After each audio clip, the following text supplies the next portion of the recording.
Am I the a-hole for never feeling sad when my dad and his mistress had miscarriages? My dad was cheating on my mom for years without anyone knowing. She got sick when I, 18 meters, was 9 and died 4 months later. When mom was so sick she was sleeping 99% of the time. My dad got more open about his affair and he had his mistress come over and introduced her to his family and friends. He never introduced her to me formally, but he never hid the fact he was dating her from me either. When my mom died he moved her in and married her. I hated the two of them for it. But it only got worse when I found out she was the mistress most of my life. They met when I was like 2 or 3. It killed me to live with them. And they started trying for kids as soon as they were married. She'd get pregnant easy enough but had so many miscarriages. I lost count of how many. She had 2 or 3 late miscarriages too, and after the second late miscarriage I remember she was crying on the couch and didn't leave the house for weeks. I ignored her and my dad didn't like that. He told me I should comfort my stepmom, which was gross because she was a mistress, not a stepmom. I said that to him and got lectured on staying out of adult business. Then I said the miscarriages were adult business and I was staying out. After one of the miscarriages they sat me down and told me it happened again and they weren't sure they could give me a sibling. I had no reaction and my dad's mistress started crying and asking where my sadness was about the loss of my baby siblings. I told her I wasn't sad and I never wanted them to have kids together. My dad spent days trying to make me take it back but I didn't. I was around 13 or 14 then. And his wife said she couldn't be around me if I was wishing bad things on their babies, so my dad sent me to live with my uncle, bio, and aunt, through marriage. I still live with them and my cousins. I had a limited relationship with my dad. He got in touch with me a few weeks ago and said he and his mistress never got to have that baby they wanted. I didn't express any sympathy or pretend I cared. He said I still didn't feel sad about the death of all the babies. He called them my siblings, and I was honest about it. I told him he was a cheater, she was a mistress, I didn't want them to have a kid together. He called me heartless and said I needed to work on being a human because babies dying is sad and those were my siblings whether I liked their existence or not, and feeling no sadness was inhuman. I don't think there's anything wrong with me feeling this way, my therapist doesn't either. She told me some of my more extreme anger wasn't healthy but that not feeling attached to the miscarriages wasn't a bad thing. Does it make me an a-hole though? NTA, they can't force you to feel anything. Clearly they are projecting onto you and this is something they need to deal with together and leave you out of it. Unfortunately karma does what it does best. OP replies. They really should deal with it together or separate even without other people involved. I have no sympathy or positive wishes for them. They both suck as humans. NTA. Your father chose this life. Karma will get them harder once he loses his only child too. Next story. Am I the a-hole for not supporting my ex-husband and his wife after their many years of infertility? I, 30s, have 3 children with my ex-husband Nick, 30s. Aged 13, 12 and 9. We separated, later divorcing, when our youngest was only 4 months old. We divorced because Nick confessed he didn't love me and he married me because I was pregnant with our oldest. He had been unable to develop any real feelings for me and could not pretend any longer because he felt his unhappiness was growing by the day. I bring this up because I believe his lack of true feelings for me has led to him seeing me as unimportant and disposable to our kids. The reason I feel like this is because of his and his wife Haley's, 30s, treatment of me. We had been divorced for a number of weeks when Nick started bringing Haley to our kids' school events. We met at a school play and they commented that Haley was getting ready for her role as a new mom. I thought they meant she was pregnant, but no, they meant she would be mom to my kids. Haley wanted to hold my youngest and Nick told me they needed some mother/son bonding because she had not met the kids by this point. Within weeks of this they wanted me to delegate some tasks to Haley.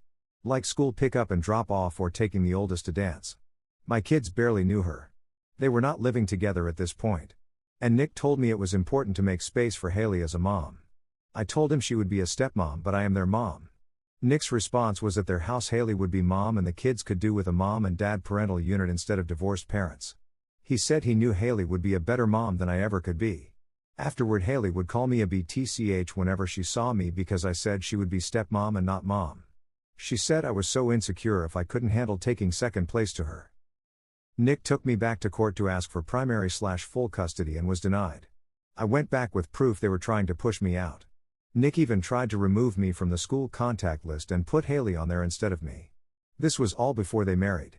Nick was removed from legal decision making after that stunt and he was told to be careful with how they approached PT conferences and doctor's appointments because they had to share all that with me.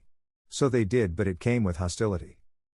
And then when they finally got married, they booked a date that fell on my parenting time, and after back and forth the kids were not at their wedding because I was expected to give up a week with my kids and not get it back so they could be with them for the wedding and initially after the wedding. Nick tried to bring the courts into it to take custody from me, but the judge said I had been reasonable in my offers for compromise and Nick rejected them. The kids call her Haley.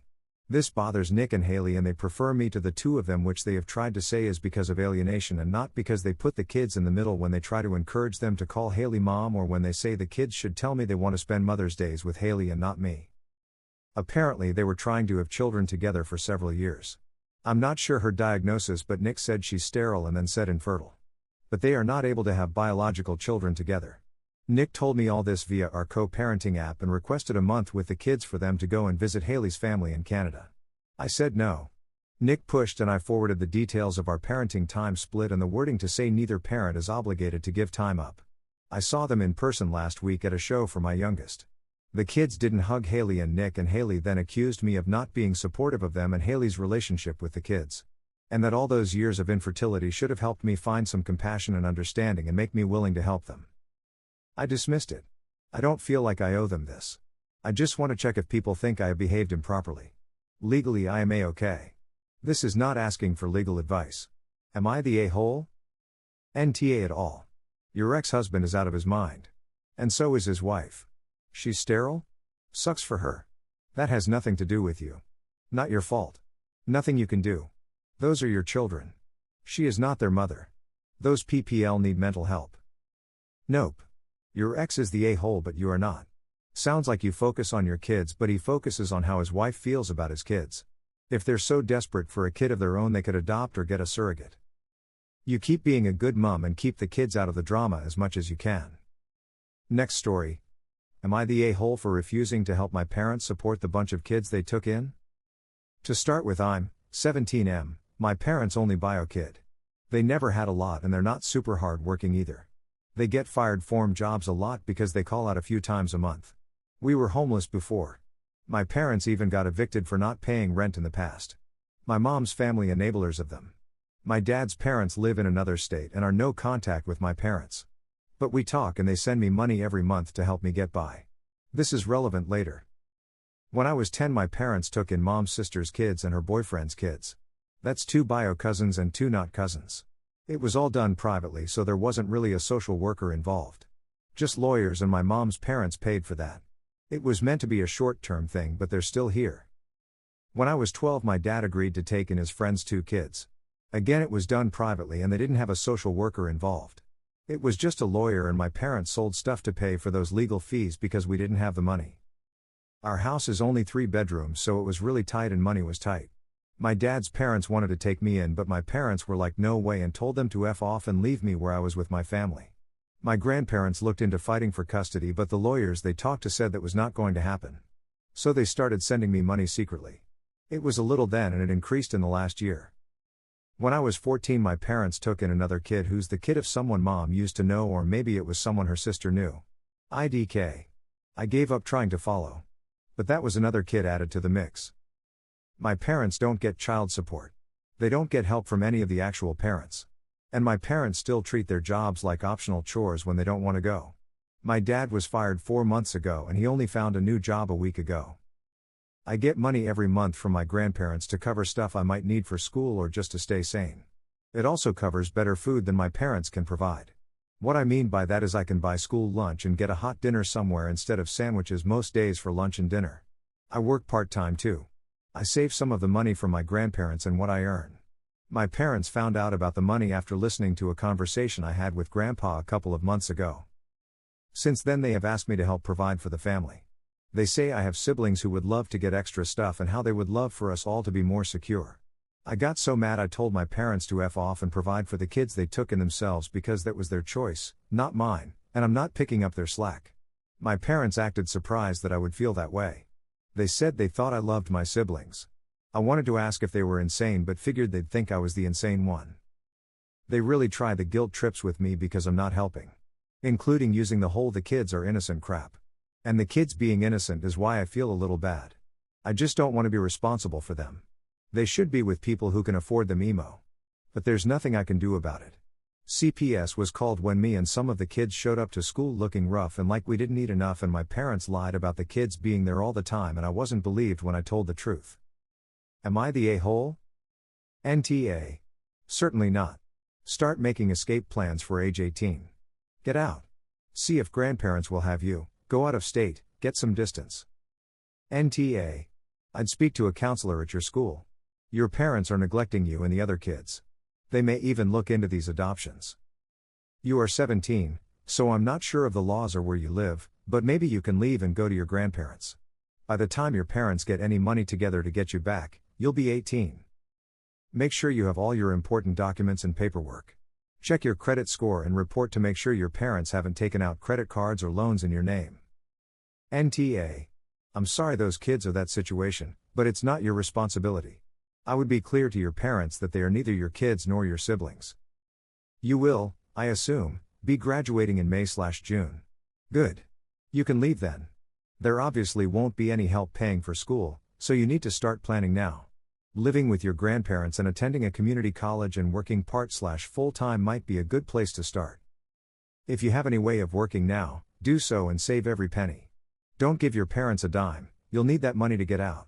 I mean, if you can get a job without them knowing, that's the best option. OP replies, I work part-time now and my parents know about it. They expected me to hand up that money to them to support them, and that's just not happening. Next story. Am I the a-hole for telling my husband to leave me alone while I was in the hospital? I want to make this as anonymous as possible because I know my brother occasionally uses this site and I don't want him all in my business, so forgive the non-specifics, but I'll try my best. I am F early 20s. My husband is M early 30s. We've been married a year. We were not trying for a baby, but we do eventually want them. So about a month and a half ago I started having some symptoms that I chalked up as a UTI. Which I know sounds stupid now, but it was non-specific things like cramps and burning. I waited about 2 weeks before crippling pain woke me up in the middle of the night and I decided I needed to drive myself to the ER. However, I couldn't even drive, it hurt so bad. My husband took me and turns out I was having an ectopic pregnant and it ruptured. It was a very shocking experience. I hadn't even known I was pregnant. I had a surgery and ended up with sepsis. I was very groggy and in a lot of pain for the following days. I was in the hospital for about 3.5 weeks. All of that to explain why I was even in the hospital. As I mentioned, it was so shocking. I was so upset about losing a baby I wasn't even trying for but would have loved so much, on top of just being in pain, and hating being in the hospital. Never in my life have I struggled with or experienced anxiety, but I think I started having it while in the ICU. The doctors had prescribed me some medication that I could ask for, but my husband advised me not to. He's weirdly anti-medication for depression/anxiety, things like that, so I never did. However, one night I just had a particularly bad night and had so much anxiety and fear around everything. They had to remove one of my fallopian tubes, so I was just so upset that I might not ever have a baby again. And I lost one. And I was in pain and everything. My husband was at my side, but he wasn't being very comforting, and the nurse came in because she said my heart rate was really up. She suggested the anxiety medication, so I said yes. My husband didn't say anything until she gave it to me and left, but then he started to lecture me on how I don't need more medication and I need to just work on calming my breathing and relaxing. We bickered for truly an hour before I eventually just snapped and told him to leave alone. He was so shocked and offended and left the hospital completely and didn't come back until the next night and continued to be offended. He told me I should have never shut him out of that conversation, and I was so upset I just let him lecture me again. That was some weeks ago and he's never brought it up again and seems to not care, but I'm still upset. Am I the a-hole for doing that? He's not a doctor and therefore gets no say in what medication you take. Women are often told to suck it up way too much already. His lack of support is awful. His lack of support is a sign of how he will be going forward. He needs to understand that he doesn't get to make medical decisions for you. He was bullying you while you were trying to recover. For me, this would be deal breaker territory. I hope you guys like this video. If you did, make sure like, comment, share and subscribe the channel. Our posts